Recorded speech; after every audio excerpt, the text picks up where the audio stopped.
മൂന്നാമതും പിണറായി എന്ന് ആവർത്തിച്ച് CPM പറയുമ്പോൾ ശ്രീ സതീശൻ പറഞ്ഞതുപോലെ ജനങ്ങൾക്ക് പേടിയാണ്. എന്താണ്? സത്യത്തിൽ ജനങ്ങൾക്ക് ഭയമാണ്. ഇനി ഒന്നുകൂടെ താങ്ങാനുള്ള ശേഷി കേരള ജനതയ്ക്കില്ല.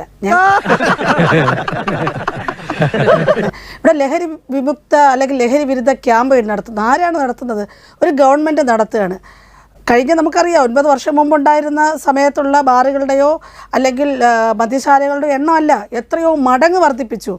ഇവിടെ സമ്പൂർണ്ണ മദ്യനിരോധനം നടപ്പാക്കാൻ സർക്കാർ രണ്ടുകാലം നിൽക്കണത് തന്നെ ഈ കള്ള് കച്ചവടം കൊണ്ടാ. സാർ ഇങ്ങനെയൊക്കെ പറഞ്ഞാൽ അപ്പോൾ KSRTC ബസ് സ്റ്റാൻഡുകളിൽ വരെ മദ്യം കൊടുക്കാൻ, കാരണം ഒരാളും മദ്യം കിട്ടാതെ ഒരു നിമിഷം പോലും വിഷമിക്കരുത്.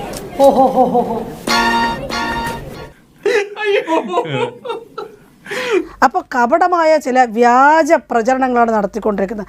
ഇത് മൂന്നാമതെന്ന് കേൾക്കുമ്പോൾ ആളുകൾ ഞെട്ടലോടുകൂടിയാണ് കേൾക്കുന്നത്. അതുകൊണ്ട് മൂന്നാം തവണ എന്ന് പറയുന്നതൊക്കെ ഒരു വ്യാമോഹം മാത്രമാണ്.